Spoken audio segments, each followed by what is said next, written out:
So we're more than halfway through 2023, and as it pertains to the housing market here in the Pacific Northwest, an easy way to sum it up is that the first half of the year has left us with more questions than answers. So in this market update, I want to give you a very general summary of the first half of the year, and moving forward, I'll shift to a monthly update of what's happening month over month here with our real estate housing market. As always, I really want to keep them general and answer the question that you ultimately have, which is, what does it mean if you're looking to sell a house? And what does it mean if you're looking to buy a house?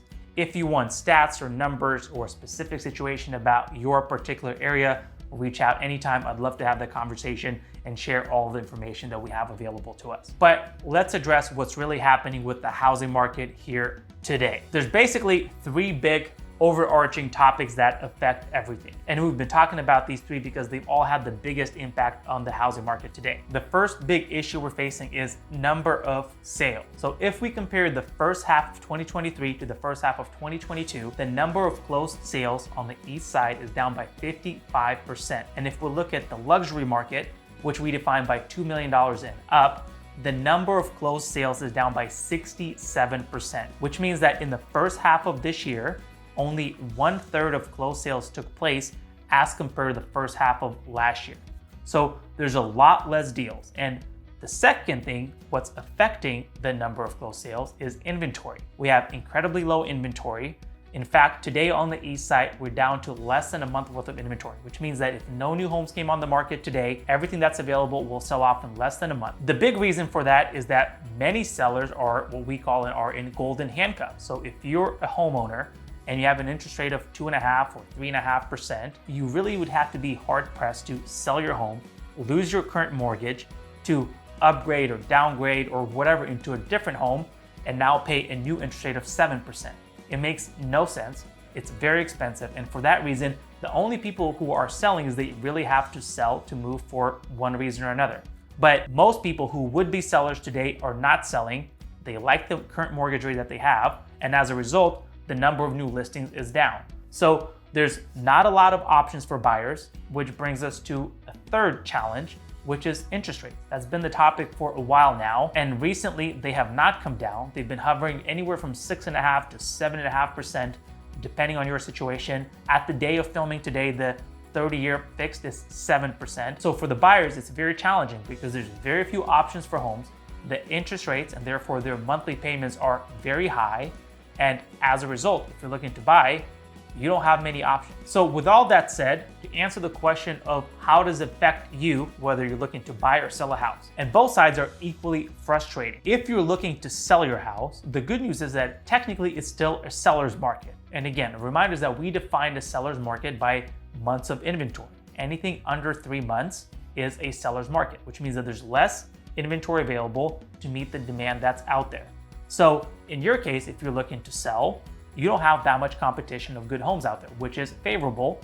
But the challenge is that you must remember that it's very expensive for buyers to buy today. So as a result, the prices haven't really come down much. In fact, they've come up since January of this year, but you're not gonna get as much as you would have a year ago. And a lot of sellers are still struggling with that because if they saw a sale in the neighborhood a year ago and they think their house is better, which all might be true, because of the interest rates, they're not gonna get as much money. So that's just the reality of the market today.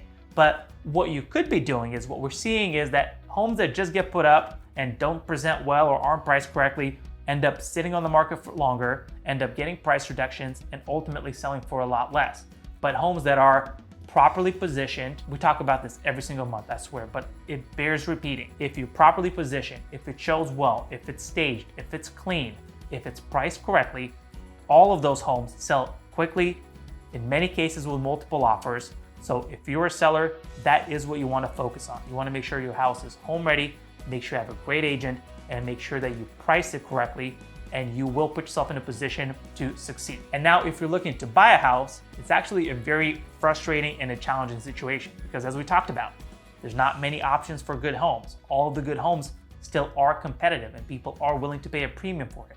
And ultimately the interest rate is very, very high. And so I always defer to that no two situations are alike and it depends on your current situation. But I do believe that if you are in a position to buy today and if you can afford the higher payment and maybe you're not overly optimistic and you don't think or buy into that the rates are going to come down to the 4s in the next 12 months and you can refinance.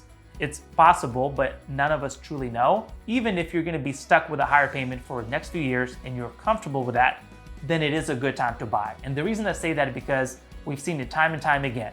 If the interest rates come down, there's going to be a lot more buyers entering the buying pool and the prices are going to shoot up as a result of it. So it's challenging either way. It's challenging to buy today and pay a 7% rate. I get it. And it's challenging because there's not many good homes to even look through or pick from. But the reality is that if and when the rates do come down, the prices are going to shoot up. So there's a true cost in waiting. So unfortunately, that is the reality for buyers out there today. You basically have two options. Buy now, hope to find something good and pay a lot of money, hoping the rates come down, or otherwise wait and hopefully have more options and maybe a lower payment, but you will for sure be paying a higher price. And that's a decision only you can make. So that's pretty much it. I know it's very high level. I ultimately just want to address what I think is important to you. But if you want to get more stats or more specific information about your neighborhood, don't hesitate to reach out. I'm here to help, and I'll catch you on the next one.